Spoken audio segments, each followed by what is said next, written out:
sən ki, başqasının söhbətini danışırsan, indi başqası sənin haqqında olmayan bir şey danışsa, ədl-i insaf babı ilə hansı birimiz onu ilə razılaşarıq? Hər birimiz ona etiraz edərik. Sənin etiraz etdiyin kimi, sən də əgər başqasının haqqında olmayan sözləri danışırsansa, ifadələri söyləyirsənsə, onu öz yerinə qoy.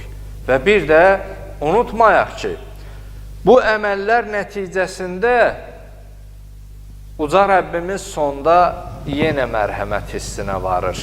Buyurur ki, İnnəlləhə tavvabun rahim. Həqiqətən Allah tövbələri qəbul eləyən və bağışlayandır. Yəni, həm bizim etdiyimiz günahı bizə xatırladır və sonda etdiyimiz günaha görə əgər biz səhvimizi başa düşmüş olsaq, səhvimizi anlamış olsaq, uca Rəbbimizdən biz bağışlanmaq diləsək, tövbə edib özümüzü bağışlada bilərik. Belə bir sual, şər'i sual da mövzumuzla bağlı ünvanlayıblar və öncədən soruşublar, mövzuya uyğundur deyə qeyd edirik. Məsələn, bir insan cahil olub, hisslərinə sahib çıxa bilməyib, öz, belə deyək də, iradəsinə sahib çıxa bilməyib, bir insanın qeybətini etmiş və ya böhtan atmış. Bunun iki halı var. O qeybətini etdiyi və böhtan atdığı insan bir dəfə həyatdadır, bir dəfə o dünyasını dəyişəndən sonra bu səhvini anlayıb. Burada bu insanın vəzifəsi nədən ibarətdir? Əgər sağdırsa, o haqqın nasıl olduğu üçün gedib onun özündən soruşmalı. Soruşmalı bu mənada ki, bu etdiyi günahı iqrar etməli, etiraf etməli və ondan halallıq etməli, halallıq almalı. Amma mümkündür də ki, o həyatda olmasın, dünyasını dəyişsin. Hədislərdə bizə tövsiyə olunub, məsum imamlarımızdan bu haqda soruşublar ki, bir nəfər əgər birinin qeybətini eləyibsə, o dünyasını dəyişib, bu indi tövbə eləyib, səhvini başa düşüb, səhv etdiyini. Həzrət buyurur ki, nə zaman yadına düşdü, gərək istiğfar eləsin. Daha o sağ deyil ki, geçsin ondan bağışlanmaq alsın, etiraf eləsin. O ki, dünyasını dəyişib, İnnə kəffarətəl qeybə, Həzrət buyurur ki, ən təstəğfirə limən ixtabtəhu kulləmə zəkərtəh.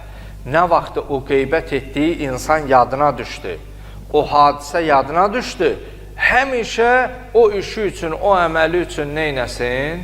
İstiğfar eləsin. Sağ olsa sağlığında gedib halallıq almalıyıq.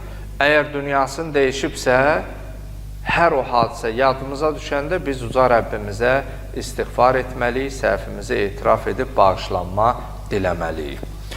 Bəli, mövzu olaraq ümumilikdə bu iki ayənin nəticəsində bu qənaətə gəldi ki, çalışmalıyıq, insanlar haqqında bədgüman olmayaq.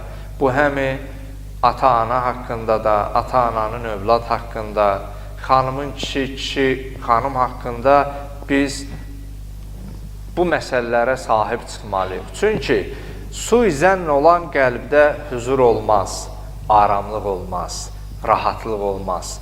O mənfi fikir və vəsvəsə insanın hüzurun əlindən alar, qəlbin aramlığın əlindən alar, ailədə olan bir-birinə sevgi, məhəbbət, şəfqət, bağlılıqları qırar.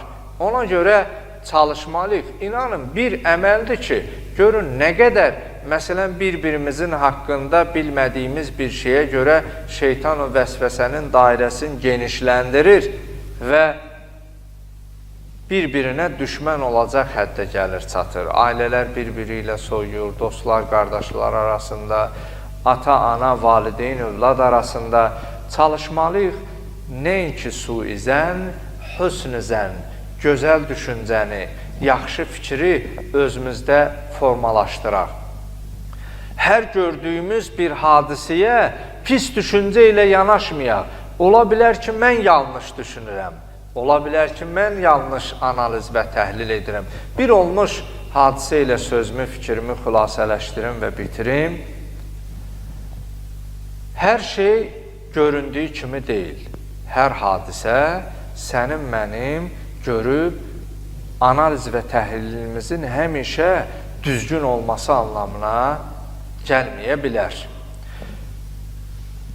Tarixdə buna bir örnək misal gətirmək olar ki, Allah övladı olmayanlara gözəl pay verməklə onları sevindirsin.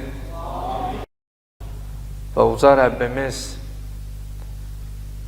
o intizarda, o həsrətdə olan, xüsusilə o ailələr ki, övladın olmamasına görə artıq ayrılma, boşanma astanasındadılar. Allah onların gözləmədiyi yerdən oğul, qız fərq eləməz, hər ikisi Allahın məsləhəti əsasındadır, verməklə o ailələri daha da bir-birinə möhkəmləndirsin və sevindirsin. Yazırlar, bir ananın bir qız övladı varmış, ana bütün varlığını, həyatını o balaca körpəsinə həsr edilmiş. Yəni o qədər ki, hətta canını belə qurban verəcək. Çünki atalar, analar, söhbət o atadan, anadan gedir ki, şərəf və ləyaqət daşıyıcısıdır. Atalıq və analıq missiyasını şərəf və ləyaqətlə özlərində formalaşdırıblar, yaşadıblar, ailəyə onu tərənnüm, cəmiyyətə onu tərənnüm edirlər. Bir ana ki, hətta öz ağzının tikəsin belə. Yəqin ki, bütün ata-ana bu cür olar ki, məsələn, evdə bu körpə bala olsa, o evində olan xüsusilə babalar, nənələr yaxşı bilər, nəviyə daha çox bağlılıqları olur deyə. Xörəyi yediyin yerdə ən istədiyin xörək onun tikəsin, ağzına aparmaq istəyəndə, istəsə ağzından belə çıxarıb sevə-sevə nəvənin, balanın ağzına onu verərsən. Çünki bu atanın, ananın özü bəzən çox istədiyi halda özü yemir ki, balam yesin, övladım yesin. Bunu yəqin ki, atalarım, analarım bu duyğunun nə olduğunu gözəl bilirlər. Mən istəyirəm bu danışacağım çox qısa və ibrətamiz bir hadisə ilə, hekayə ilə bu danışacağımız suizən və hüsn-i zənnin, yəni əslində qarşı tərəf yaxşı bir iş görmək istəyir. Sən onu pis qələmə verirsən, pis başa düşürsən. Hər bir şeydə tələsmək lazımdır. Səbirlə, təmkinlə məsələnin sonun gözləmək lazımdır.